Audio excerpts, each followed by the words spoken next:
I would put him in the Stefanski category, too hot to be fired. Oh, like physically hot. Yeah, like we can't move on from the attractive factor here of the both of us. I see. I thought that's what you meant earlier, but now it's very clear. It's been underlined. Well, it is the hot butt, conversation.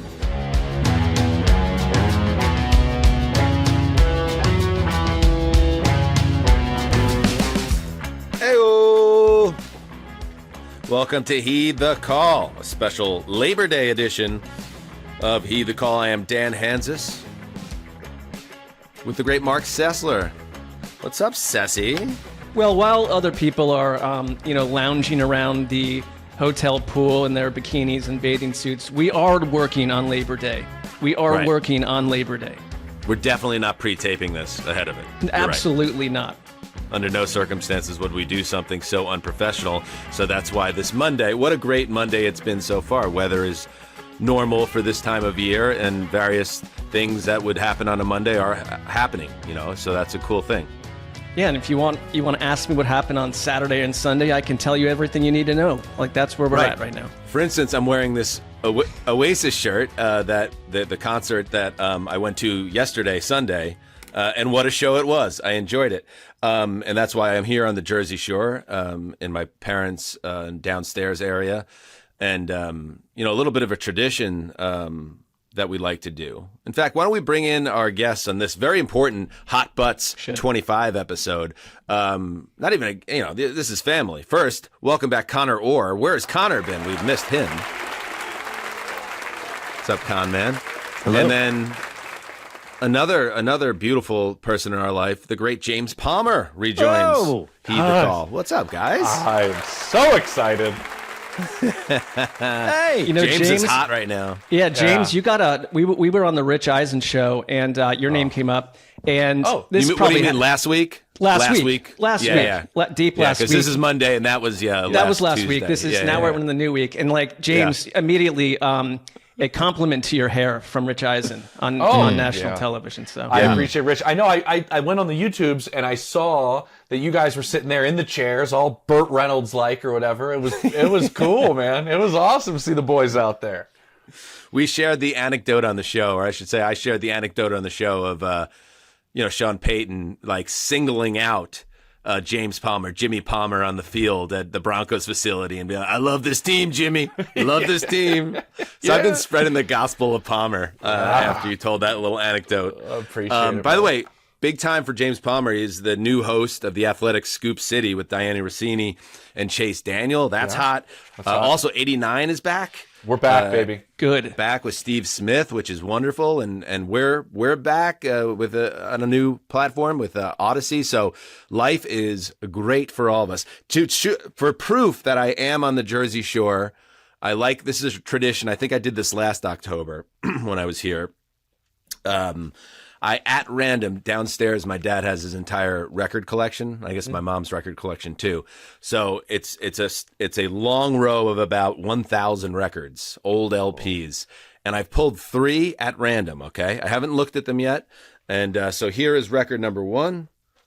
This is 007, the James Bond Thrillers, the Roland Shaw Orchestra. How about this? Ooh. That is that's unique.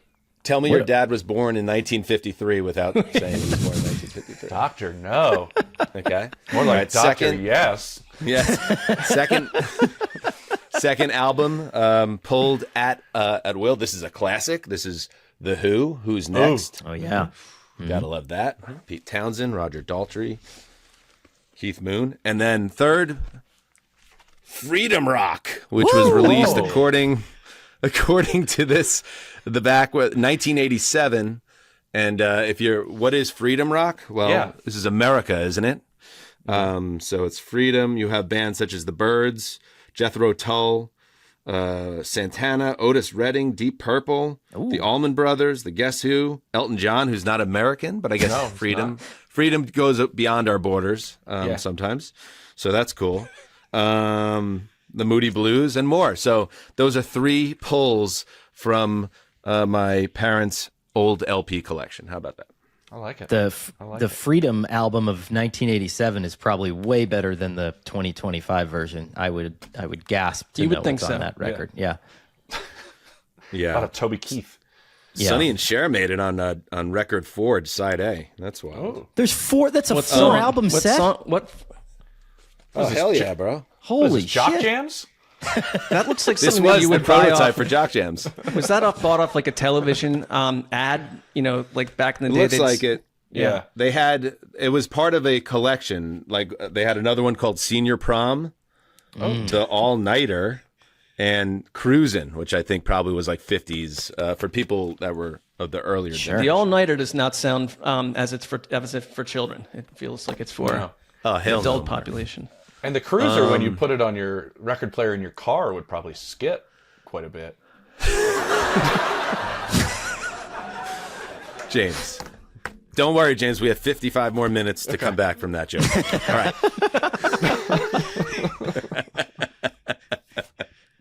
James Palmer, you are a vital part of this annual exercise. It is the 2025 Hot Butt Rankings.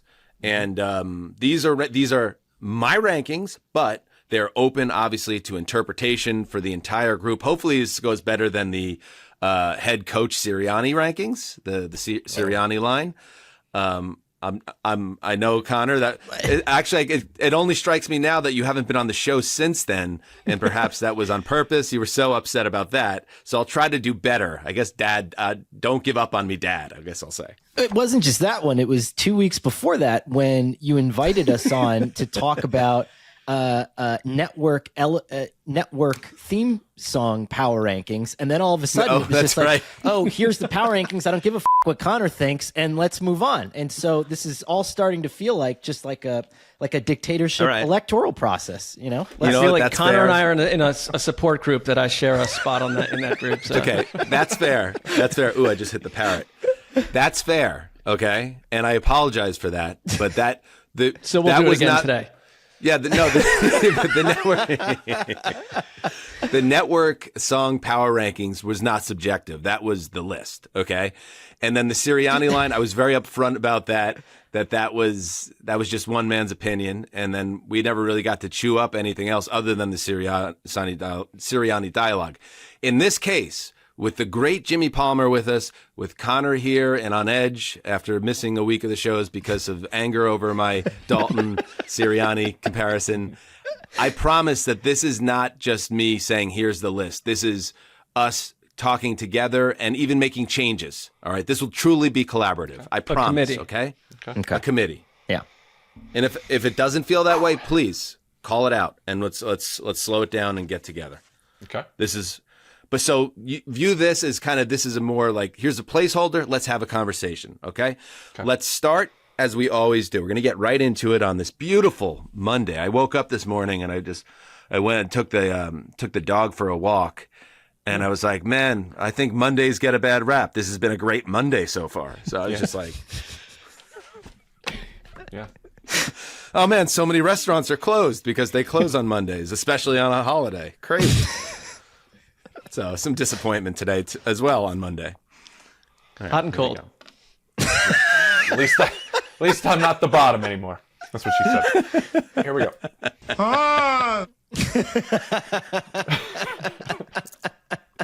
Let's start. We have this in categories, okay? And if people aren't familiar with the hot butt exercise, it's not nearly as racy as one would think. It is really just a judgment of the job security of NFL head coaches entering a new season. And as we know, James Palmer, and this is not a celebration, we have to make it very clear. I remember we had Schrager on the show once, and he's like, I don't know how comfortable I am with any of this. It's like, everybody relax, okay? We're not celebrating that guys are going to get fired. We are just talking about that it's a reality that 6 to 8 head coaches are going to get let go between, let's say, October and January. And it's not even a handicap. It's just a discussion of like who's in the most danger. It's a conversation about a unfortunate reality of the league, Jimmy. Mm-hmm. Exactly right. I mean, it's been 5 or more for the last 14 years. So you're right. And what I'm curious when we go down this little escapade here, is anybody going to say somebody's one and done? Because we had 2 one-and-dones last year. Who It's were not they? that Remind unusual us. anymore. Gerard Mayo and Antonio Pierce. That's right. And you know what? That's a great call. That's a great call, James, because the first tier we're going to do, we might as well get into it, right, Conor? Yeah. Because maybe we need to, I call this the honeymoon phase, this tier, and it's a list of first-year head coaches. And usually because of that, they're exempt in a way, right? And there's Taylor and Travis. And by the way, to once again prove that I am on the East Coast, here's a New York Post. It's very old because today's Monday. This is from last Wednesday. Look at that. Yes. Whoa. Yes. Whoa. Very nice. Just keep the paper around there. What a rag. Yes, I'm in my parents' house. Yeah. The honeymoon phase. So these are coaches that I'm not going to put anywhere in the hot butt rankings, but we can have a conversation about maybe who could be in more danger than a typical first-year coach. Pete Carroll of the Raiders. These are in alphabetical order, so don't read into where they are on the list. Liam Cohen of the Jacksonville Jaguars, Aaron Glenn of the New York Jets, Ben Johnson of the Chicago Bears, Kellen Moore of the New Orleans Saints, Brian Schottenheimer of the Dallas Cowboys, and Mike Vrabel of the New England Patriots. Those are the seven first-year coaches. And Conor, you got to start it on this one. Again, there's a good chance many of these guys survive the first year, but it's no guarantee, as we learned last year. Yeah, 2 names I'll flag just because I think that money and contract length speak louder than anything else. And a lot of times for an owner who's unhappy, this ends up being a financial decision because you end up having to fire a staff of whatever it is, 30 or 40 people who you still owe money to the following season. And so Pete Carroll, I'll put on that list, if only because I think his contract was shorter than that of a typical head coach. And Tom Brady's in there. If it doesn't go the way that they want it to go, this is an easy one to move on from. So that's just why I'm flagging it. And the other one would be Brian Schottenheimer, because if I'm not mistaken, I think he was making less than Mike McCarthy was even. And this is, again, a contract that is easy to move on from if you're Jerry Jones. If the pressure mounts to the point where you have to make a slam dunk hire, these guys are easy to just kind of shove out the door financially. I would say one thing about Schottenheimer, because his name has come up a lot in these discussions in general, just around everywhere. It seems like the obvious one. Jerry Jones, he's aging, and so maybe his lack of patience would play into this. Only Chan Gailey was fired after 2 years. He has never fired a coach after one in his entire run as the owner of the team. He kept Jason Garrett there for 9+ years. So I don't see this as a one and done, but you're right, his contract makes it possible if an impatient Jerry Jones finds someone else out there he wants more. Yeah. Conor, I'll jump in real quick and just say those are my 2 immediately, and they were very similar reasons. I did a comparing these new head coaches, by the way, to TV shows on my Scoop City show, and I called Brian Schottenheimer's situation The Sopranos, and he is Dr. Melfi. Trying to figure out what's going on in this family. We're going to talk about the owner's volatility in this list, and that's part of the connection to Jerry. Sure. He does love controlling the head coach, and he definitely has control over Shotty. And then Pete, I don't want to say something could happen to Pete. He turns 74 week 2. But I'm just saying his face turns 20. But like I do think like.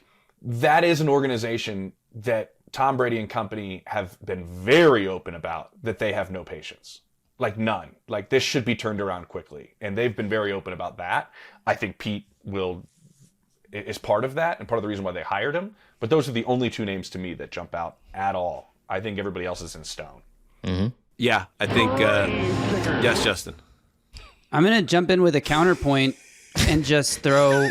This is based on the conversation we had from around the NFC, but yes. Kellen Moore, if the Saints have an absolute disaster season where they go 1-16 and Kellen Moore doesn't look like a head coach and they finally decide to do a hardcore full reset from top to bottom and clear the books and the coaching staff, I could see a scenario where Kellen Moore was seems unfair. I think this year's the reset.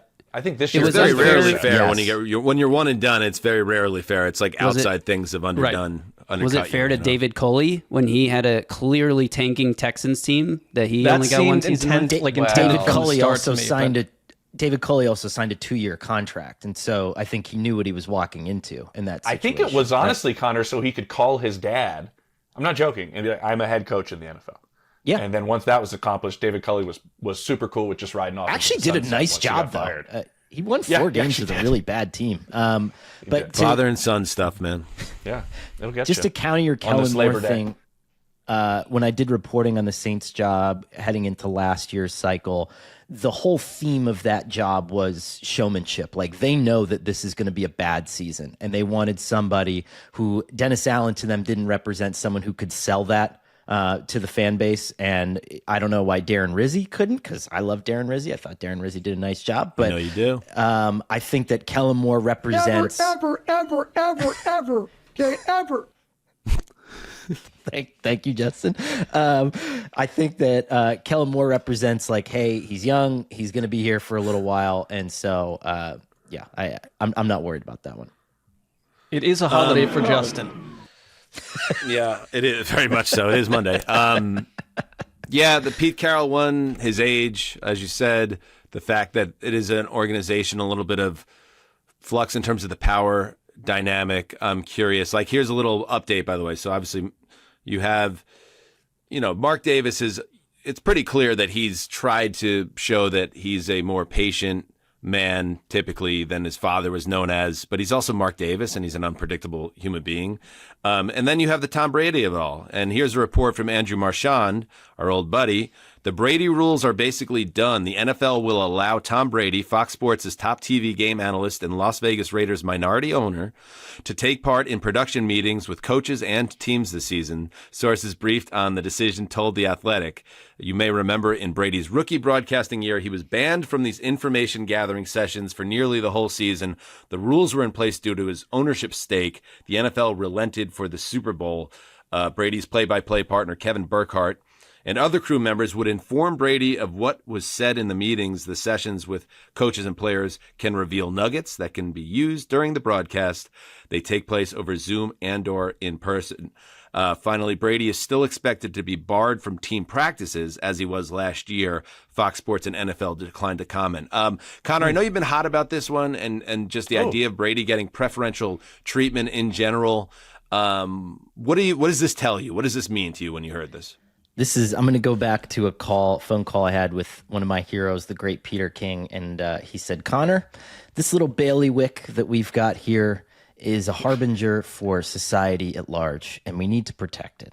And he's 100% right. Because, societally at large, it's like, oh, yeah, I guess we don't need the Consumer Protection Bureau. Who cares if someone has my social security number? And we're falling into this state of idiocy. And the NFL should be the last bastion of rules and rules enforced. You're the owner of another team. There's no way in hell you're allowed to come into my facility. You're the owner of a team that was on another team that was accused of videotaping practices before a Super Bowl. Get the F off of my lot. Stay the F off of my lot and don't ever come back here again. Like, that needs to be the attitude. I'm sorry. It's cool that he's announcing these games and you can say whether he's good or bad about it, but the fact remains that he was one of the original players that was part of this subterfuge operation, and now he gets to just walk into the meeting room with God knows what, no restrictions. So I think it's absolutely laughable, and I think it's part and parcel to larger problems where we're just like, oh, who cares, until we realize that a credit card company can charge us like 41% interest if we exceed a certain amount, and now we're penniless. Like, this is where the NFL is going.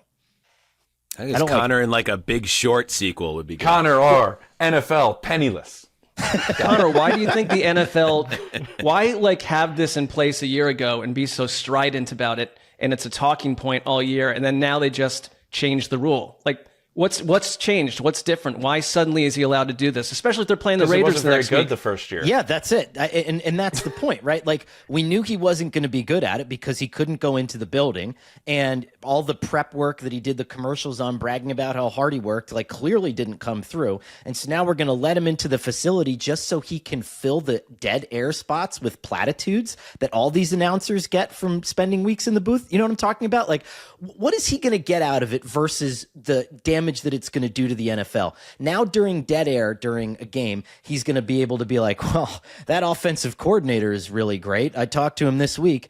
Who gives a shit? Like, you shouldn't have to do it. You shouldn't be allowed to do that. You're the owner of the Raiders. Of all the people on this, I think I'm the only one that has been in those production meetings. Right? Woo! Wow. No, You I'm and- just well, I'm, also, Hey, fancy also Justin as well, but you and Justin. Yes. yeah, it's Justin and I. So Justin was very high at the time, though. So Yeah, I've never been the color guy. I have been the sideline reporter for NFL games at the old NFL Network, and these, just to take you inside these meetings, just because we can paint the picture that Conor is so frustrated with and wants to throw paint all over, is you sit in like a conference room with the head coach for however long he wants to go, and the length of the head coach will determine how many other people you get. But usually both coordinators, a couple of the star players, always the quarterback. And it's a really candid conversation. I'll be honest, it is much more honest than any media availability that anybody in that room ever does during the week.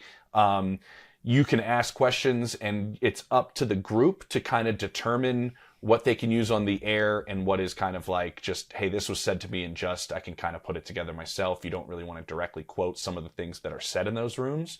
But to Conor's point, it is a very honest place, like really honest. And it's probably the most honest these individuals are somewhat on the record in the NFL. So if you want to take that for what these meetings are, that is what they are. I am curious though, like, Conor, do you think him walking around a facility, he's going to like, is he planting bugs? Like, is he going to like drop something in the fern? He down was the a Patriot. hallway? Yeah, You should keep that in no, mind. but what would you gather? Just how they do business? Here's the perfect example, I think, and I think that you nailed it. And this is what I was going to bring up: is let's say you're in a production meeting during the week and you're talking to the quarterback about his wide receiver, and the quarterback says something that just leads you to believe that relationship is a little bit off for whatever reason, right? Or this cornerback hasn't been practicing, and the coach says, "Well, really, it's because of this." There's nothing to prevent him, and no actual track record existing of him to walk over to Pete Carroll 2 weeks later and be like, hey, Jamar Chase and Joe Burrow aren't on the same page. Like, why don't you play him this way? And then that way they have to throw the ball over there. Hey, that cornerback is actually kind of has a knee injury, so we should throw it to him. We should throw at him every other play until he gets exhausted. Nothing's going to stop him from doing that. And Tom It's an Brady, advantage. it's a total advantage. And It's an advantage that he's the made a other career teams out don't of have. that. It's as He's simple made as a that. career out of it. They're bunkers, and you're allowing the enemy into the bunker, and then Yes. you can go spread information. And why? Because he's Tom Brady. And that's what Tom And Brady because gets. he the sucked Brady so rules. bad at it last year that we're trying to make him like that's what's so ridiculous Right. about it, right? You were so bad And at your job that now you're getting special treatment to be less bad at your job. That it is I- totally deleted. I hear you, Connor. Yeah. And it's just make these big corporations, hundreds of millions of dollars together, and they're all in cahoots, and Burn it down. It's all gross, but burn the whole thing down. This is what the Dark Knight was about. Dark Knight Rises. Let me all right. call a game. Let's take a break. Find a way to pound this thing in there. Let's take a break. By the way, Brady is entering the second season of a 10-year, $375 million contract. So with that amount of money, Fox can lean on the NFL and say, hey, you got to do us a solid here. This investment blows. Follow the money. All right, let's take a break. When we get back, we're going to move on to the next tier, where things really we start to get to the nitty-gritty of this conversation. Hot Butts 25. Not what you think. We're recording this on a Monday. All right, we are back. Okay, so we went through the honeymoon phase, and yes, somebody could get picked off. In fact, the odds might be that someone gets picked off there. I want to go to a list now where nobody's going to get picked off. Okay, I feel these are mortal locks, barring some type of act of God or email scandal or something like that. These are men that no matter how the season goes are still in high esteem in their organization. What, Connor? Promise me you put Nick Sirianni on this list, Dan. Please don't tell me that you didn't put him on this I list. doubt he did. I'm waiting. All right, throw up the list. Here we go. Remember, alphabetical order. But I love that he's last in the alphabet, motherfucker. Detroit Lions. Dan Campbell. Los Angeles Chargers, Jim Harbaugh. Baltimore Ravens, John Harbaugh. Green Bay Packers, Matt LaFleur. Los Angeles Rams, Sean McVay. Vikings, Kevin O'Connell, Denver Broncos, Sean Payton. I love this team, Jimmy. I love this team. Kansas City Chiefs, Andy Reid. Houston Texans, D'Amico Ryans. Washington Commanders, Dan Quinn. San Francisco 49ers, Kyle Shanahan. And yes, Philadelphia Eagles head coach of the defending, as of Thursday, Super Bowl champion, Philadelphia Eagles, Nick Sirianni, in my death-proof category. Oh, what? How big? How magnanimous of the Ol Zeusser. My head's not in the clouds. I know who's safe and who's not. I was talking about who's good and who sucks and who's right in the middle. That's a different conversation. Nick Sirianni, the Eagles might have, Connor, a bad year this year, but ownership is going to be like, we can't fire this motherfucker. He won the Super Bowl last year and went to the Super Bowl 2 years before. We got to give him another year. For that reason, he's death proof with the rest of these guys. Anybody disagree with any of these names on this list? I got one thing I want to say. Go. I agree with the list. I think everybody deserves to be on there. I think everybody's firmly entrenched there. There's one name, maybe I'll play a little game here. There's one name that's hinted with leaving before. And if they win a Super Bowl this year, would they step away? Well, just James, I don't want to step on your point, but I'm talking about hot butts, dismissals, firings. That's not the same. Yeah, not the same as walking away or retiring. But I'll stop there and just say Sean McVay can walk away. Right. I got one name that this would be untoward. Oh. But if the Ravens were axed again in the early playoffs, I wonder if it's more of we just want to kind of re-engineer what the Ravens are, and maybe John Harbaugh. I don't think they should. I mean, you'd get another job in 2 seconds, but it just if they disappoint. Okay. Well, before Lamar came, we've been doing the podcast long enough. I remember where he was a name that it felt like he was in danger. But ever since Lamar got there, I mean, they've been just relentlessly successful, right? So I would think that, to your point, though, you're saying if a certain level of the Bisciotti family, they become exhausted by the playoff failures and they decide they need to make a change. And it's not going to be the GM who's bringing in a lot of great players, and it's not going to be the quarterback, certainly. Maybe it's the head coach. All I'm sort of saying is I don't it's low percentage, but there maybe are a couple teams out there that have basically Super Bowl expectations, and there's an exhaustion if for the 5th, 6th year in a row you don't reach it, and Harbaugh's one of those coaches. Unlikely. Been there 18 years. Whew. Right. Wow. 18. Yeah, what percentage would you put it at, though, Sessy? That 5. happens. Yeah. So death proof is a good category for him. But to your point, if there's, all right, how about you, Connor? Name one guy on this list where you could screw it up like I did. Can't even cook up can cook up some type of plausible scenario where a change happens. Can you do it? No. To James's point, I have maybe 2 names on here that would leave on their own volition, but no, this is the creme de la creme of NFL head coaches right here. All right. Okay. So good. So far, I don't have Connor angry. I kind of want to get Connor angry. Who's the other name, Connor? That he's not. Who's the other name that you have that would walk away? Is it Shanahan? Yeah, I always thought that he might not finish his career there. Yeah, I always kind of got the sense that he might not be a lifelong San Francisco 49er. And Quinn's the only other guy on that list that, entering last season, I would never imagine he would be on a bulletproof list. If, let's say, everything that went right in 24 goes wrong in 25, Quinn still gets a 3rd year based on the NFC title game, right? Yeah. No doubt. Quarterback will do it for you. Yeah. Gravy. One last counterpoint. This team, Kellen Moore. This team didn't do as well last year as they did in the previous season. Yes. They fired members of the coaching staff heading into this year. If things continue to trend in the wrong direction, could ownership / general manager look to make a change? I'm talking about D'Amico Ryans and the Texans. No. Wow. He's beloved, I feel like. They love him. It's just don't And as he's a homegrown. counterpoint. Cheap-ish ownership, and D'Amico got a huge contract that was unorthodoxically long at the time. It went above. I think it was a 6-year deal. So he's 6, there. I think, yeah. 2 straight playoff wins, 2 years in a row. Yep. Divisional round. Okay. 86 and 86 in his 6 years in Houston. Has he been around that long? That sounds like him as a player. Oh, yeah. That one up. Let's see. Welcome to What our have I football done? podcast. Hello, sports.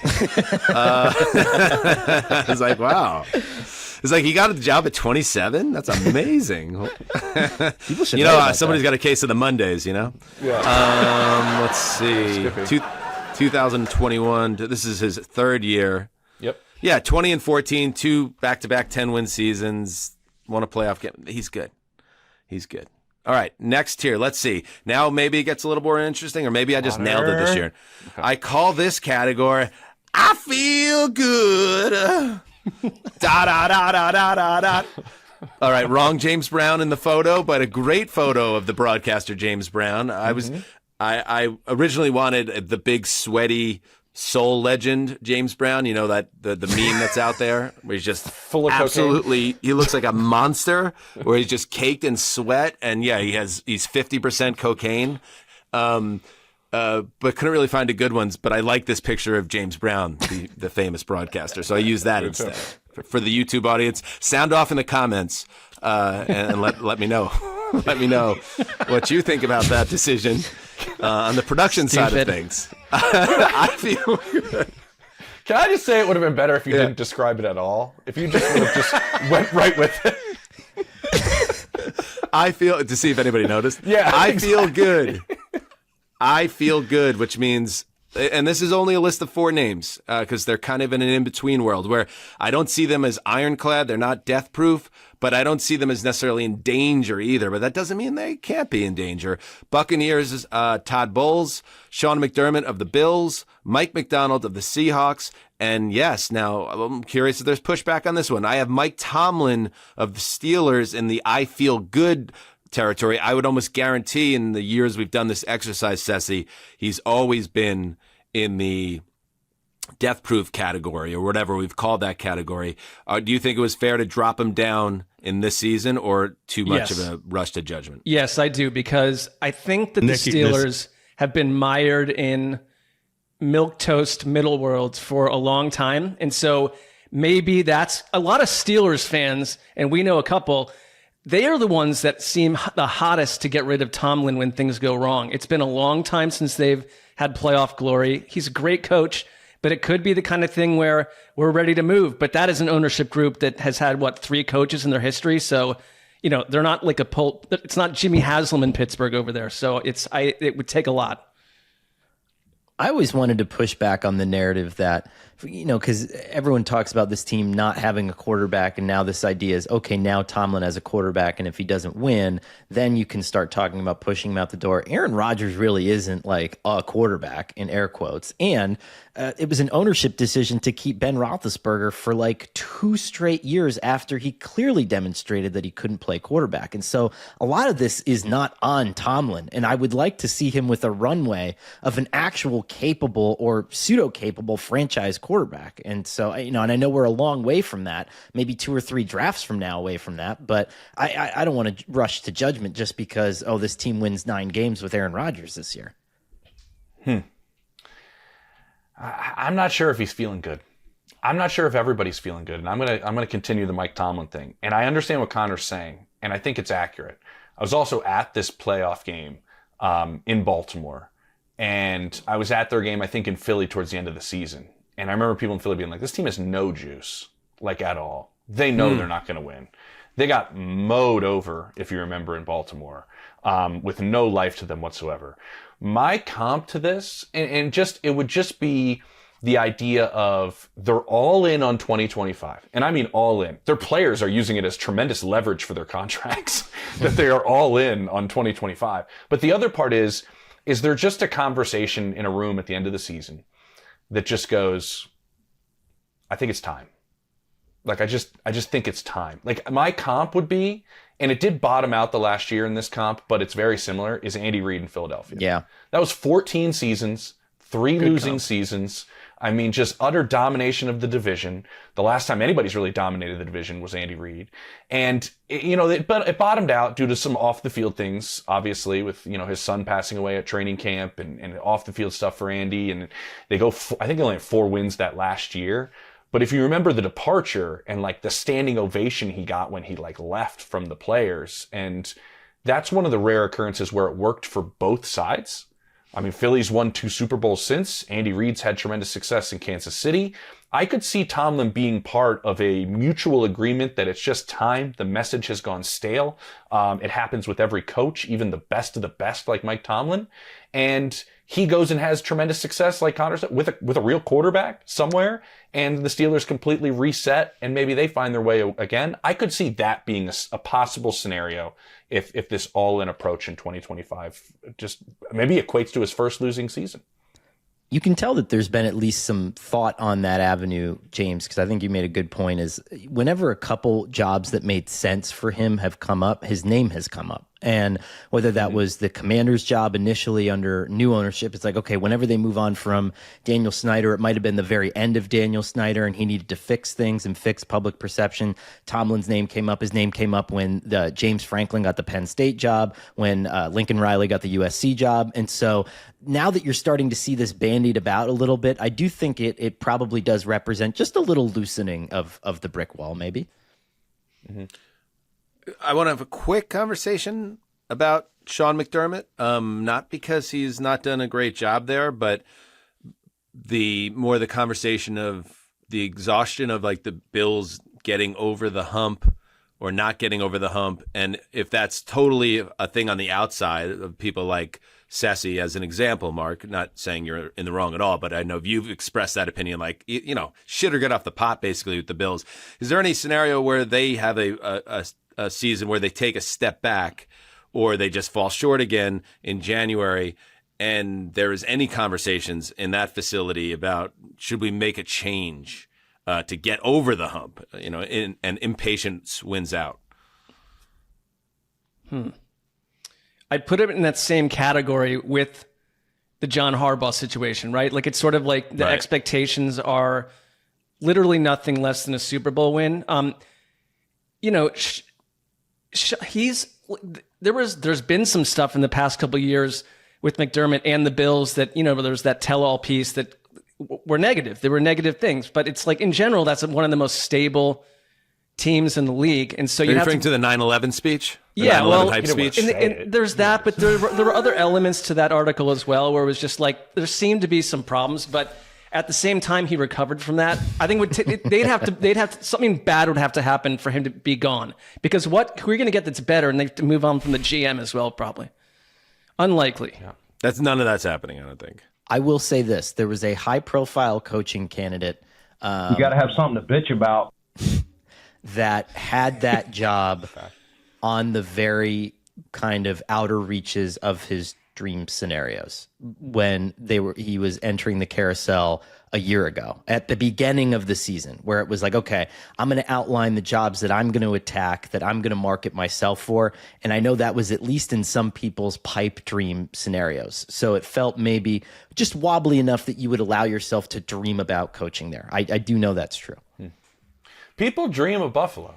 Like, they dream of living the long term in Buffalo.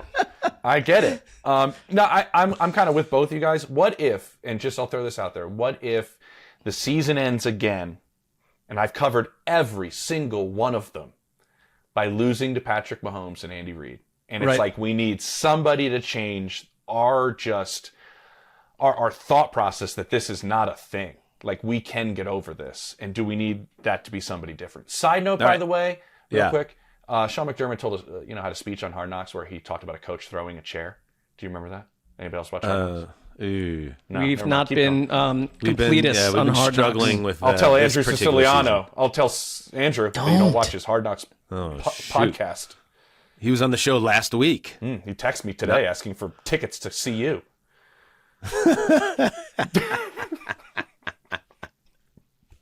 Well, apparently Siciliano was on Hard Knocks. I didn't know that. That's cool. Yeah, he does the Hard Knocks podcast. The podcast. Yeah, he does the podcast. I'm sure that's a fine product. We're not. Yes. Nothing negative. Yeah, I they're not once over did a at Hard Knocks Audacity. podcast. Maybe there's an alumni event that shout out. me and Andrew can kibitz over one of these days. Alumni, Perhaps. thievery, whatever you want to call it. Go ahead. All right, let's take a break here, and then we're going to get into the real nitty gritty. Hot Butts 25. It's not what you think. All right. We have now gone through the first year coaches. We've gone through the Deathproof coaches. We've even gone through the coaches that, barring catastrophe, are almost certainly back in 2026. Now we move on to more dangerous territory. Now the flames are turned on. This is the category I call the Chandler Bing Memorial. Could I be any more nervous? Tier? Dude. Too soon. Yes, that was a choice, Dan. What? Well, I mean, he just, that was he left the earth, and I thought, under duress. Chandler Bing didn't leave the earth. Well, I know. Okay. Matthew Perry, the actor who played Chandler Bing. I mean, There's I no get connection. that. I get that aspect of it, but sure. I am not dancing on the grave of actor Matthew Perry. Nor do I think that you are. I just say I think it jarred us. It jarred us to some degree. Could I be any more offended? Here, these are men who, if they are not nervous about their job security, they should be. Again, alphabetical order. Brian Callahan. Brian Callahan. Did you know? Callie. Did you know that? Did you know he was the head coach? He is head coach of the Titans. Brian Callahan. Dave Canales of the Carolina Panthers. Raheem Morris, still youngry after all these years, Atlanta Falcons. Mark's boy, Stefanski of the Cleveland Browns, and Zach Taylor of the Cincinnati Bengals. Mark, do you believe that this is the right tier for your team's head coach? For Mike, he's too hot to be fired. Yet, I could see it. Haslam has been surprisingly, chill with what's gone on under Barry and Stefanski. A lot has happened. But this is a two-time Coach of the Year, and I feel like behind the scenes, with all they've done with Deshaun Watson, how poorly that went, and that was not just on Stefanski, if it was on him at all. And now this year you go in with this quarterback situation where they've kind of saddled him with a rough environment year after year. And is it his fault? Is he the guy? I think other teams would want him as their coach. I think it was Arif Hassan last week who pointed out that, I don't know, the media is carrying a lot of water for Stefanski, and it's always very quick to say anything that's bad with the Browns is not the head coach's fault. It's everyone else's decision making, and that's an unhealthy thing, obviously, if that's true. Or maybe if your leadership with the Browns, you're sick of hearing that, and you're being like, this guy is part of the reason we've had struggles as well. But I also do think he is someone that would be, if he got on the open market, and we just talked about the Buffalo Bills. If the Bills had an issue this upcoming season and took a step back, and Stefanski was suddenly available, I think Stefanski would get a job very quickly, a second shot. I'd agree. So I just wonder, though, if the Browns, he's had so many bad years with the teams, and the coach of the year, that's all great. He's also won one playoff game, and he wasn't even the coach on the sidelines for the game. So it's not like he should be someone seen as sainted. I feel like this is territory he should be in. Anything is possible with the Browns when they are continually wed to chaos. So if he deserves to be on this list, absolutely.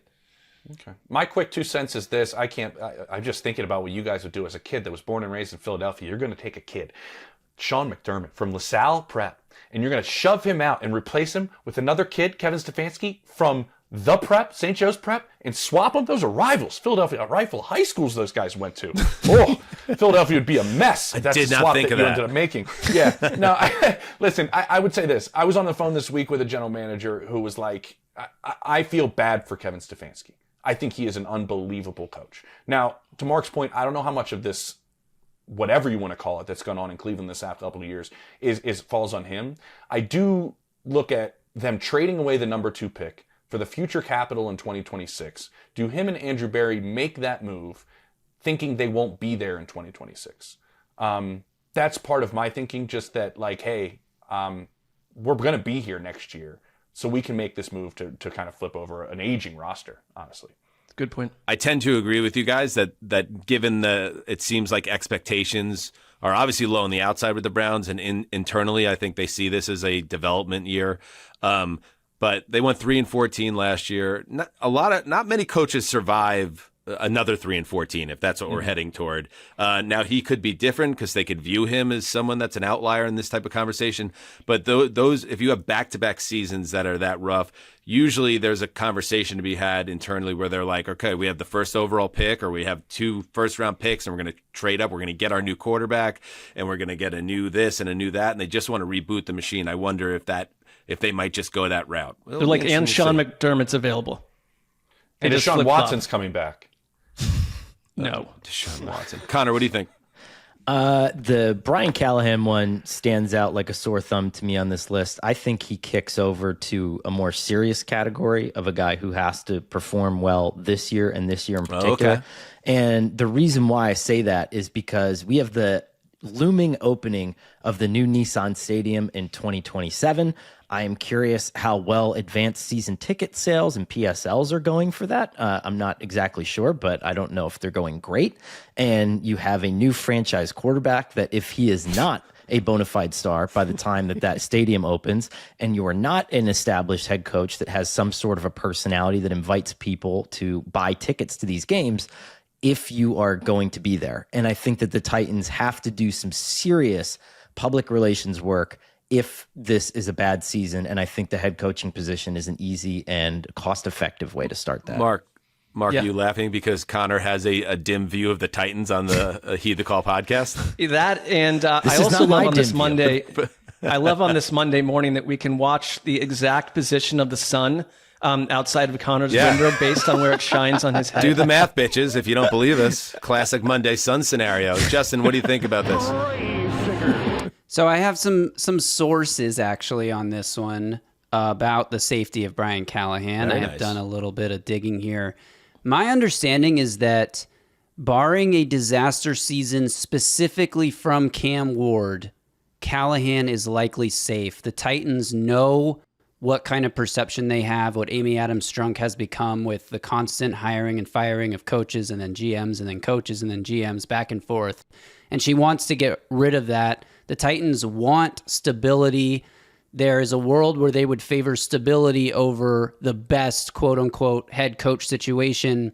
And I do think defensive coordinator Denard Wilson, if the season goes terribly and Cam Ward is good, the reason it goes terribly is the defense is terrible and that Wilson could be scapegoated in this scenario. But I think barring a disaster, Cam Ward specific season, Callahan will be back in 2026. So I actually think this is the right tier because that definitely could be a scenario. Do I expect it? Obviously, I'm biased and no, I love Cam Ward. That makes sense. But if sense. he's bad, then... If it's year 2 and the results are very bad back-to-back years and the number 1 overall pick has a bad first year, that is the perfect recipe for a coach to get whacked. But that all depends. We'll see. Justin said it perfectly about the Titans. Stability over the best. Yeah, that's where we're at. But it's not necessarily about wins and losses for Callahan. It's about how does the quarterback look? Yes, that's going to be very important. Connor, you want to put a button on this one? I mean, the fact that Justin's like, the undertone of this is like that Cam Ward's going to be so great that this isn't like we shouldn't even consider moving him to the other category is ludicrous. He could very easily have a terrible season. I said that. Almost word for word. All right. I love it. It's going to be a great season. I can't wait. All right. Now, all right, but I hear you. Said hello, Justin. Yeah, exactly. Oh, yeah. Justin, can you reveal your sources, please? No. Good job. That was a test. Journalism. All right. Finally. And I hear you on that, Connor. He is right on the edge there of this final category. Do we want to have a quick Zach Taylor conversation? Because I was thinking maybe he does deserve to be in this tier, but that's not how the Cincinnati Bengals do business. And maybe from that perspective, James, he should be in the I feel good category because I head coach for the Bengals and they're not going to spend extra money on purpose. They won't even f***ing fly Boomer Esiason to the Ring of Honor ceremony and put him up in anything higher than the Comfort Inn. Like that might, just the circumstance around Taylor beyond just his abilities as a coach or the team's success might bump him up a tier. I'm having some second thoughts with Taylor. Well, yeah. I mean, go ask Marvin Lewis how good he felt for an extended period of time. It was very pleasurable, I think, for Marvin just to kind of hang out. He's done. I think this contract's done after the 2026 season. So if you did something after this year, it's 1 year. His side of the ball is obviously far superior to the other. Oftentimes, though, when you see a coordinator get let go, it's the sign of some impatience or we need to get things going. And they obviously move in Al Golden for Lou Anarumo, who was a real hot name, by the way, for a minute there about a head coaching potential hire. I could see with the contract and them going, we have this Burrow window, and how do we maximize this Burrow window? Would a change help that? We'll see, but I don't think he's all that much in jeopardy. Okay. And Canales, I would almost put him, so we'll just touch on him as well. He seems like in a similar category to Brian Callahan. The quarterback is actually entering year 3, but also a number 1 overall pick. Bryce Young ended last year well, which I think might have, helped save Canales' job. But he's going to have to continue to see, the quarterback's going to continue to have to live up to the promise of his draft selection, or Canales is probably going to suffer for it, one would think. I would put him in the Stefanski category, too hot to be fired. Oh, physically hot. Yeah, like we can't move on from the attractive factor here of the both of them. I see. I thought that's what you meant earlier, but now it's very clear. It's been underlined. Well, it is the hot butt. It seems like it's settled, though. I will say this. I don't know if anybody else has heard that. It was touchy early. I don't know if this is the guy. It seems like it's settled into place a little bit more, but obviously with an owner that throws drinks at people. Crazy owner. Yeah, I mean, honestly, anything's possible with David Tepper. It really is. And an owner that you can't, we can't overstate the fact that he was the one who stepped in and said it's Bryce Young over CJ Stroud. And I think that he needs to legitimize that more than anybody because he knows how attached he is to that.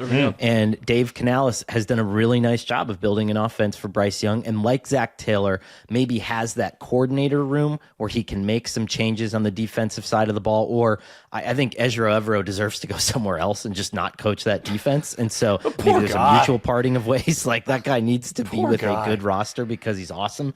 But so I think that's something to think about too. It is a part of this conversation, right?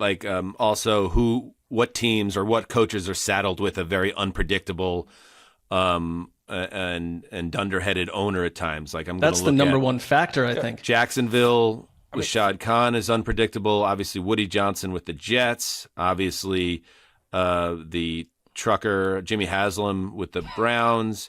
And I would say the lunatic in Carolina. I mean, those are Frank are 4 Reich big didn't ones. make it a season. He didn't even make it one season a couple years ago. So, And I would say as we get to the last category, let's look at it now. This is the category. This is the one with the most danger. Now, this is when the Flames are tickling the butt, and they're hitting the cheeks, and they might even catch a little butthole. It's a bad situation. Maybe a little ball sack. It's a bad situation, okay? It's as bad as you can imagine. This is an award-winning podcast, by the way. Is there a deceased celebrity involved? No. Actually, Whoopi Goldberg is going to live forever. Oda Mae Brown and Ghost. Here we go. The category is called... Molly, you in danger, girl. Molly, you in danger, girl. Oda Mae Brown and Ghost. Underrated. Patrick Swayze, rest in peace. Yeah. Look at Whoopi James. there. Yeah. Looking great. You're into it, Mark. I like it. Youth. Brian Dable, New York Giants. Jonathan Gannon, Arizona Cardinals. Another maybe crazy owner, if you want to talk crazy owners. Mike McDaniel of the Miami Dolphins, and Shane Steichen of the Indianapolis Colts. These 4 men are more than anyone else in great danger as the season kicks off. And I believe at least 2 of these guys get whacked, and it's possible all 4. Where do you come down on this, Palmer? I'm going to do some moving. I think Jonathan Gannon's in a pretty safe spot.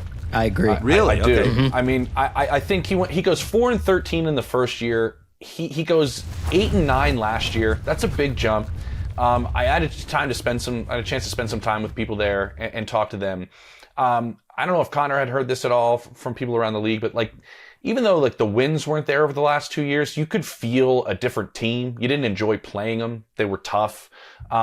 This was the first offseason, literally the first offseason since he's been there, that they feel like they could properly be aggressive in free agency, that they could go and try to put a roster together and be a little aggressive towards guys like Josh Sweat or, you go make a couple of moves.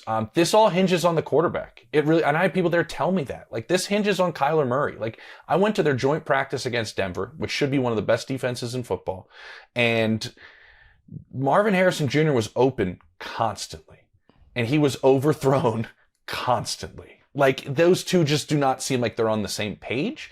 I think a lot of this hinges on Kyler. I do think the team is better. I've talked to some other teams around the league. I think the front seven's actually going to be pretty good there in Arizona. I'd slide Jonathan Gannon out of the group. I agree. Because we talk about the Cardinals a lot on the show, and like, you do? Because last year I kind of became fascinated with them, and they were 6-4 at one point. They led the division in scoring. Monty Austin Ford, I think, is a quality GM. There's a plan there. They have found a way to stockpile draft picks. They've made some good picks. Like, I wonder if someone like Kyler Murray becomes the scapegoat, where they trade or move him in some fashion and keep the plan with a new quarterback. I think that Jonathan Gannon is not the problem there. Like, the team is growing, so this is an important season. I'd like to see them make the playoffs, but it would be weird to start over all over again with the coach and GM. Why? Because Why? I think Why would it be weird? Because I see where they went from 2 seasons ago to last season was genuine growth. They've had there are a lot of new parts there. They beat people up at times last year. They were 6-4 at one point. Then they fell off a cliff, and they've done that every year since 2020. So I guess that's my counter. They were 4-13 in year one, and then started out okay last year, and then went off a cliff. I'm just saying, if this season does not go well, that will be 3 years of no playoffs. Very few coaches survive that, and I don't see them. And we're going to do our season preview episode. Unless you think the Cardinals are making the playoffs in the NFC, we're entering uncharted territory that he would keep his job 3 years without a playoff. I think they are, but that's me predicting that. We don't know how that's going to go. But, there's a lot happening with that organization. You got the cards in the dance. I like that. All right, stay tuned for Wednesday's episode, Conor. So to Mark's point, I think that it shouldn't be overlooked that the amount of dead money that the Cardinals incur on Kyler Murray's contract cuts in half after this season. It's about $100 million. It goes down to $57 million after the start of next year's league season. So, is this a situation where Jonathan Gannon can just play well enough around the rim where he gets one more crack at it? That kind of dead money is not bad if you have a quarterback on a rookie contract. I think he deserves it. And when you talk about falling off a cliff, that was something that was always associated with Kyler Murray and Cliff Kingsbury, but really just looks to be a Kyler Murray problem at this point. Now we have 2 head coach sample size that I think that they might effectively be able to put this off on the quarterback if it doesn't go well. I know they like Jonathan Gannon, and I know that Jonathan Gannon's done a lot of work to try to do this the right way. So I don't know. And I'm not a Gannon guy, but I think he deserves to be moved back into the other category. Conor sees a Jonathan Gannon PowerPoint presentation at the end of the year. Next slide. This is what Kyler did. Next slide. This is what we plan on doing. Next slide. To Michael Bidwell. Yeah, I'm just looking at, again, because it does matter, the way the previous season ended. After their bye week, loss, beat the Patriots, loss, and then they beat a 49ers team that was barely even the NFL anymore, starting Joshua Dobbs at quarterback to get to 8-9. So it was a bad ending to the year. It was really bad. And if they get out of the gate slow this year, I think the heat's going to get turned up under him and Kyler Murray both. We talked about that with Jordan Rodriguez. Like, Kyler Murray becomes a potentially tradable asset next year. And so they both have to prove it this year, or I think changes are coming in the desert. But okay. I actually think this list is ripe for the picking in terms of having some interesting conversations here. So just very quickly, Brian Daboll, right? And admittedly a Daboll guy here, but if you were the Giants, why would you allow a guy who you weren't, had a bad season the year prior? You knew your opponents. You knew you were going to have an absolutely brutal schedule the year after. Why would you allow that guy and the GM who let Saquon Barkley go draft a quarterback if you weren't at least thinking about the idea that, hey, we got to give these guys at least a 2-year runway to coach Jackson Dart to try to get him off the runway?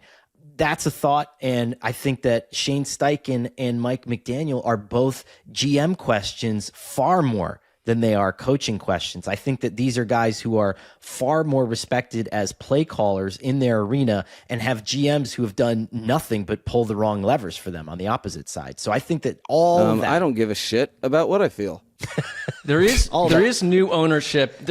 I think that if you look at Shane Steichen, There you go, I Mark. do wonder if finally that Chris Ballard could be the one to go. To your point, if Carly Ursay-Gordon, who is a very serious, plugged-in, obviously, owner and means business, like Chris Ballard is the one that's not found a quarterback since like the Mesozoic era.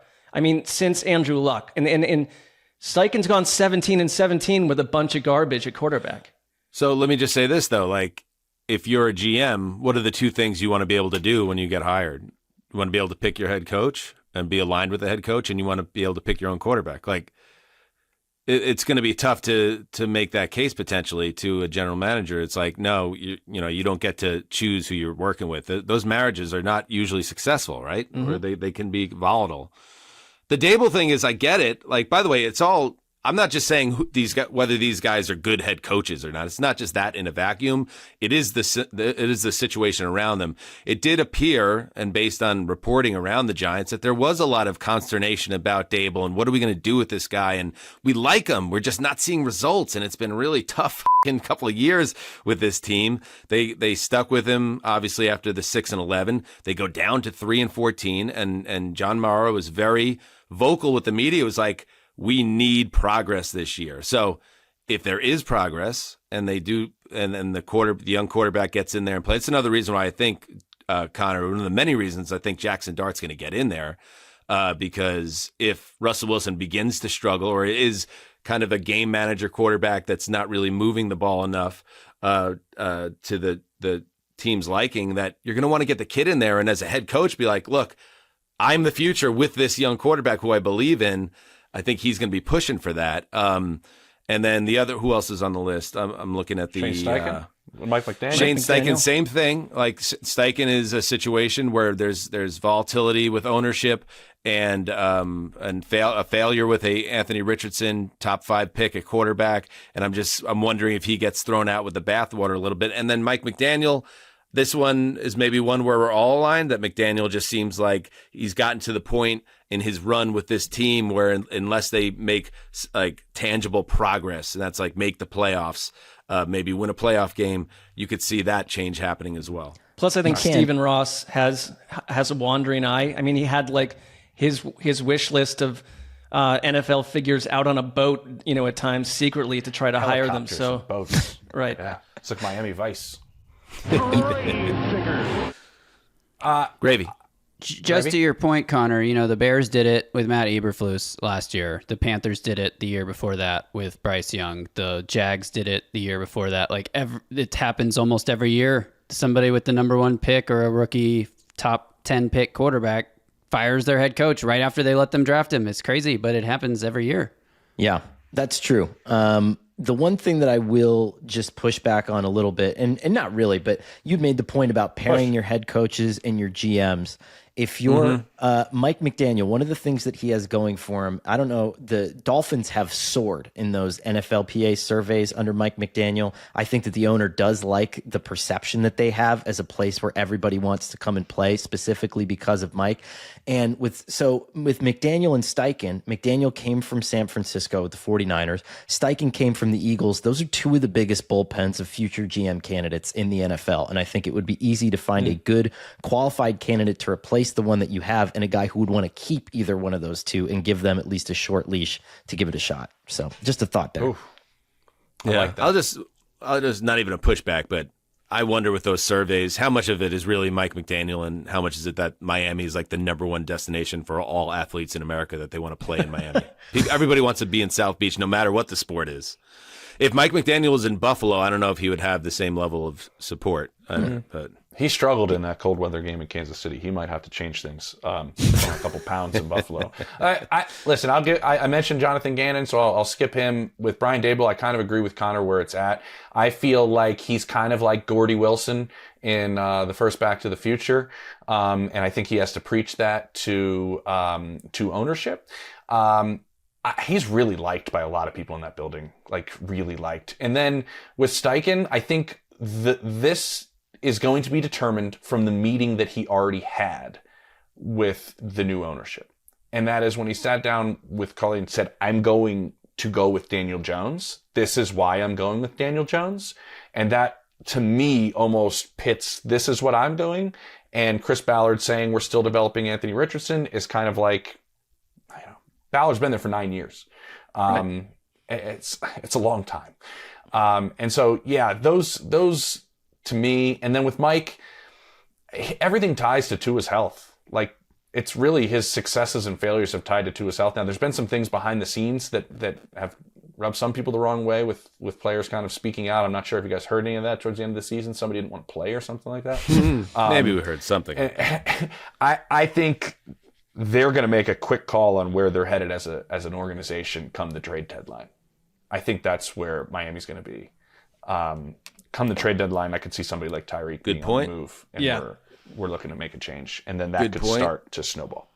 And speaking of trade deadlines, the dismissals don't all happen in January. Like a couple guys that we've talked about today are going to get whacked by week 8. It's usually how it happens, and we'll find out who it is. By the way, if we're curious, who was in the hottest Molly, you in danger girl tier last year?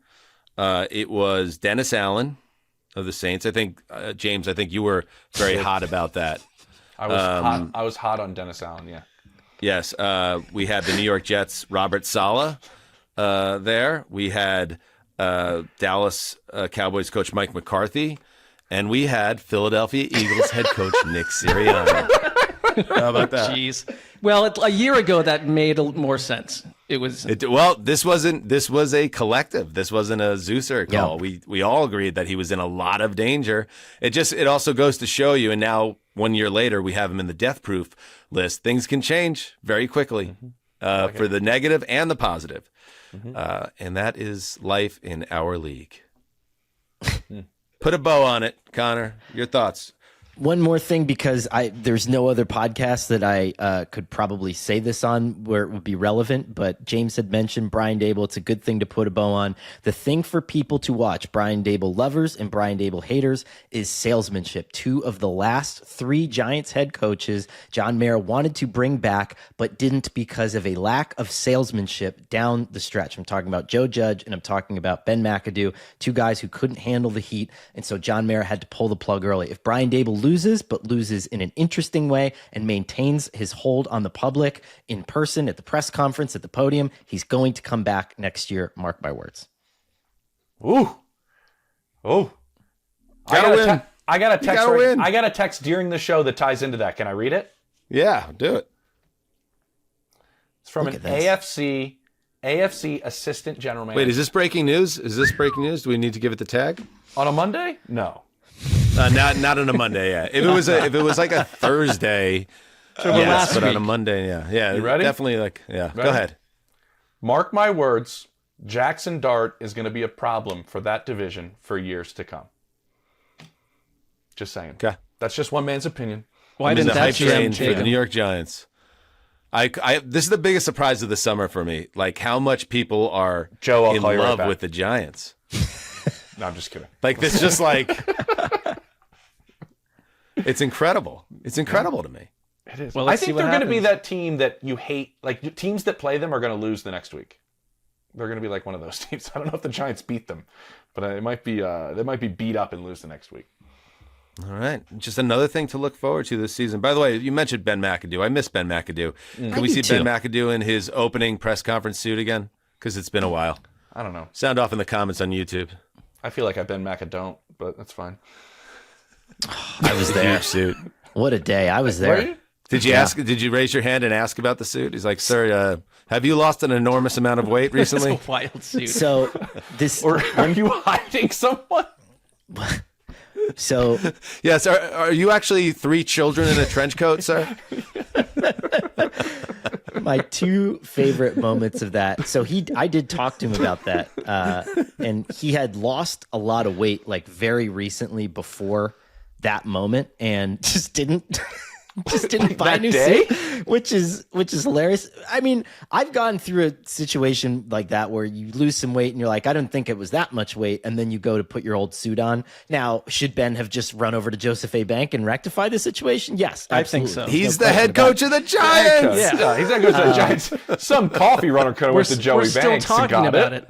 But he In fairness, no one's talking about it except No. for us. Go on, Connor.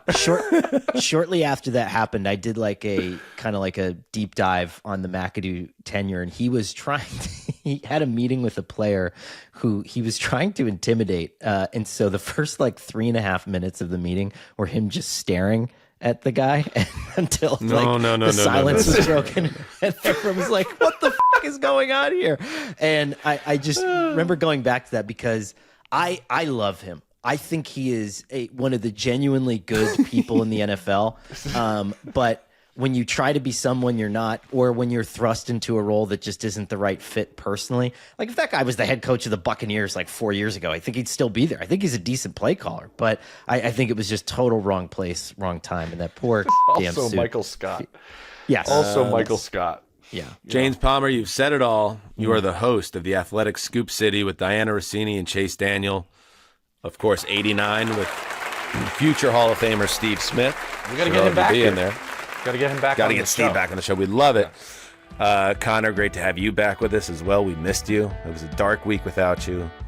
But now, here we are. The beginning, kickoff week in the NFL. Kickoff week on a Monday in the NFL. Everybody have a safe and wonderful Labor Day. And until next time, do what you must. Heed the call.